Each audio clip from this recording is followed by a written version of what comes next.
আসসালামু আলাইকুম। Welcome back to my channel টুসনস মম কিচেন। আজকে রান্না করছি মুরগির মাংস দিয়ে ভুনা খিচুড়ি। চুলায় একটি হাঁড়ি বসিয়ে হাফ কাপ তেল, হাফ কাপ পেঁয়াজ কুচি, 8 থেকে 10টি কাঁচামরিচ ফালি, 2টো তেজপাতা, 2টো দারচিনি, 4 থেকে 5টি এলাচ, 5-6টি লবঙ্গ, 8-10টি গোলমরিচ। এগুলো সব কিছু হালকা কিছুক্ষণ ভেজে নিয়েছি। এখন দিয়ে দিচ্ছি 1 চা চামচ আদা বাটা, 1 চা চামচ রসুন বাটা, 1 চা চামচ পেঁয়াজ বাটা, সামান্য একটু গরম মশলা বাটা। এখানে দিয়ে দিচ্ছি 1.5 চা চামচ ধনিয়া গুঁড়া, 1 চা চামচ জিরার গুঁড়া, 1 চা চামচ হলুদ গুঁড়ো, 1 চা চামচ লাল মরিচের গুঁড়ো, হাফ চা চামচ জয়ফল গুঁড়ো এবং সামান্য একটু জয়ত্রী। আমি কিন্তু এখানে আস্ত জয়ত্রীটা ইউজ করেছি। স্বাদ মতো লবণ। এখন মশলাগুলো খুব ভালোভাবে মিশিয়ে নিয়ে আমি 8 থেকে 10 মিনিট এটা কষিয়ে নিব। সামান্য একটু পানি দিয়েছি যাতে মশলাগুলো পুড়ে না যায়। মশলাগুলো কষানো হয়ে গেলে এখন আমি এখানে দিয়ে দিচ্ছি চিকেন। আমি এখানে আগে থেকে ধুয়ে পানি ঝরিয়ে রেখেছিলাম। এখন মশলার সাথে খুব ভালোভাবে চিকেনগুলো মিশিয়ে নিব। দিয়ে দিচ্ছি 1 ফালি লেবুর রস। লেবুর রসটা দিয়ে আমি আবারও একটু মিশিয়ে নিব। এখন ঢাকনা দিয়ে ঢেকে দিব 10 মিনিটের জন্য। আমি 10 মিনিট এটাকে কষিয়ে নিব।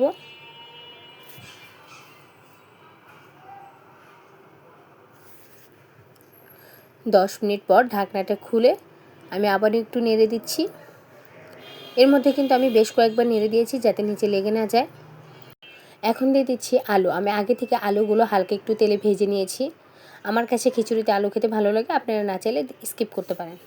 আমি আবারও খুব ভালোভাবে মিশিয়ে নিচ্ছি। এখন ঢাকনা দিয়ে ঢেকে দিচ্ছি 10 মিনিটের জন্য।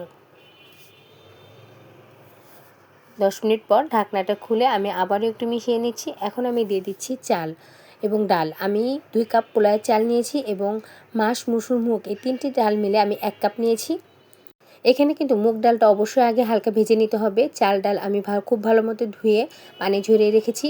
সেটা এখন দিয়ে আমি 5 মিনিটের মতো এটা ভেজে নিব। তো হাতে এটা ভাজতে হবে যাতে চিকেনগুলো ভেঙে না যায়। আপনারা চাইলে চিকেনগুলো আগে উঠিয়ে নিতে পারেন, আমি আজকে উঠাচ্ছি না। এখন দিয়ে দিচ্ছি ফুটন্ত গরম পানি। যেহেতু আমি টোটাল 3 কাপ ব্যবহার করেছি তাই আমি পানি দিচ্ছি 6 কাপ। 1 মুঠো কিশমিশ, স্বাদ মতো লবণ। আমি ঢাকনা দিয়ে ঢেকে দিচ্ছি 5 মিনিটের জন্য। 5 মিনিট পর ঢাকনাটা খুলে পানি এরকম টেনে আসলে আমি এখানে দিয়ে দিচ্ছি 2টো কাঁচামরিচ মাঝখান দিয়ে ভেঙে দিয়েছি, 1 চা চামচ ঘি। এখন আবারও আলতো হাতে এগুলো খুব ভালোভাবে মিশিয়ে নিব।